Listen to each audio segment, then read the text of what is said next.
Surviving the zombie apocalypse in a fortified cargo ship safe zone. The world didn't end with a bang.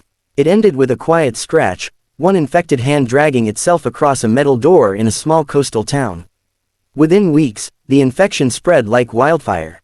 Cities fell, governments collapsed, and humanity found itself running from creatures that once looked like their neighbors. I was among the lucky ones, or maybe the cursed ones, depending on how you see survival. My name is Rayyan Malik, and when the world turned into a graveyard, I sought refuge not on land, but in the cold belly of the ocean. Chapter 1. The Escape. On the third month of the outbreak, rumors spread about a group of survivors who had fortified an abandoned cargo ship, the Titan Horizon, anchored 5 miles offshore. It was said to be impossible for the infected to reach, heavily barricaded, and guarded like a military fortress. Anyone who made it aboard lived under strict rules, but they stayed alive. I didn't have many choices left. The creatures overran my hometown. Roads were blocked, fuel was nearly impossible to find, and every survivor camp one encountered ended the same way, either overrun or torn apart from the inside by hunger, mistrust, or fear. One night, with nothing but a flare gun, a backpack, and a small fishing boat I found half submerged near the docks, I pushed myself into the dark ocean. The water was calm but the silence was terrifying. Every sound felt like a signal of danger, splashes, shifting waves, distant cries. By sunrise, I saw it. The Titan Horizon, a massive steel beast rising from the water, surrounded by makeshift walls, watchtowers, and solar-powered floodlights. Survivors patrolled the outer decks with rifles made from scavenged parts. It was a floating fortress, and my last hope. They didn't let me aboard easily. A rope ladder was tossed down only after hours of questioning and a full inspection to ensure I wasn't infected. But once I stepped onto the cold steel deck, I realized one thing. This place was built not just to survive, but to outlive the apocalypse. Chapter 2. The Floating Sanctuary. Life on board the cargo ship was strict. Every survivor had a role: fisherman, engineer, guard, medic, or farmer. Yes, farmer. They had turned entire cargo containers into hydroponic gardens powered by solar panels and small wind turbines. Food wasn't plentiful, but it was steady. The ship captain, Zara Qureshi, was a former naval officer. Sharp eyes, steady hands, never smiled, but she knew how to keep people alive. Under her leadership, the Titan Horizon had become more than a safe zone, it was a community. But safety never came without sacrifice. Every week, a team was sent onto land to gather supplies, fuel, medicine, tools, seeds, anything that could keep the floating safe zone alive. These scavenging missions were dangerous, and not everyone returned. I joined the supply team on my second month. Not because I wanted to, but because everyone had to contribute. Besides, I owed this place my life. Chapter 3. The Mission. Our mission was simple. Reach the old industrial port, break into a warehouse rumored to have untouched fuel cans, and return before sunset. The infected were slower during the day, driven into shadows by the heat, but they were never truly gone. We traveled in a small boat, 5 of us. There was Halima, the fearless mechanic who repaired everything from engines to broken bones, Yusuf, a quiet man with an eagle eye and a homemade crossbow, Farid and Imran, twin brothers with more courage than sense, and me. The air smelled like rust and death as we approached the shore. Burnt cars lined the roads, collapsed buildings stood like broken teeth, and silence sat heavy in the air. Inside the warehouse, everything seemed too easy. We found fuel tanks, propane cylinders, water filters, and boxes of packaged food. A jackpot, until the sound came. A low moan, then another, then dozens. They had been sleeping inside the cold shadows of the warehouse, pale, hollow, hungry. The infected. They awoke like a hive stirred by fire.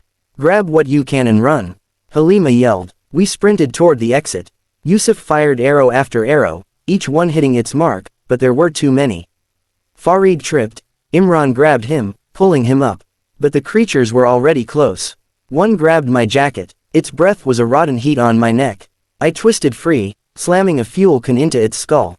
Bone cracked. It fell, twitching. We burst outside into the blinding sunlight. The boat was 50 meters away. The infected poured out behind us, stumbling but relentless. We ran like our lives depended on it, because they did. Halima reached the boat first, starting the engine. Yusuf covered us with his crossbow while Farid and Imran pushed us off the dock. We escaped by seconds. Chapter 4. The Breach. When we returned to the cargo ship, cheers erupted, another successful mission, more fuel, more supplies. But when the onboarding crew scanned our fuel tanks, their faces turned pale. One of the infected had clawed into a tank, leaving a deep jagged hole. The fuel was contaminated, with infected blood. Captain Zara called an immediate emergency meeting. "We cannot risk bringing contaminated material on board," she said. "If even a drop enters our filtration systems, we are finished." But throwing away the fuel meant we had nothing to run the generators. A storm was approaching. Without power, our floodlights would fail. And without lights, the infected could swarm the ship in darkness. We had one option left. Use a damaged container on the far end of the ship as a quarantine generator room, isolated by steel walls. If anything went wrong, we could detach the entire container and drop it into the sea. Halima and I spent hours connecting pipes, sealing cracks, and testing systems. Every vibration of the ship felt like a warning. When night fell, lightning split the sky. The floodlights flickered. Waves slammed against the hull. Then we heard it, the infected, screaming from the dark coast, drawn by the storm and the noise. Dozens, maybe hundreds. They rushed into the water, their bodies thrashing, sinking, rising again. Driven by instinct, by hunger, the waves pushed their floating corpses toward us. Chapter 5. The Last Stand. Floodlights sputtered. The storm grew worse. The infected reached the ship, clawing up anchor chains, gripping metal with broken fingers. "Hold the lines," Captain Zara shouted. Yusuf fired arrows from above. The twins swung metal rods, knocking the creatures back into the ocean. Halima patched wires, forcing power through circuits that sparked like fireworks.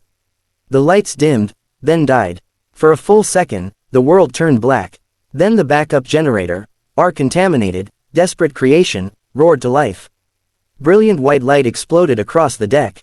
The infected shrieked, curling away from the brightness. Some fell into the sea. Others scrambled back the way they came. Within minutes, the deck was clear again. The storm passed, and the Titan horizon stood tall, still a fortress, still a beacon. Chapter 6. The Floating Tomorrow. We survived the night, not because we were strong, but because we worked as one. As dawn painted the ocean gold, I stood at the edge of the deck, watching the infected drift back to shore like forgotten nightmares. This world had taken everything from us, homes, cities, loved ones. But it had also forced us to rebuild, to unite, to fight harder than we ever imagined. Life in the apocalypse wasn't about running forever. It was about carving out a place where humanity could still breathe. And aboard this fortified cargo ship, surrounded by survivors who refused to surrender, I finally felt like we had a chance. A chance not just to survive, but to live again.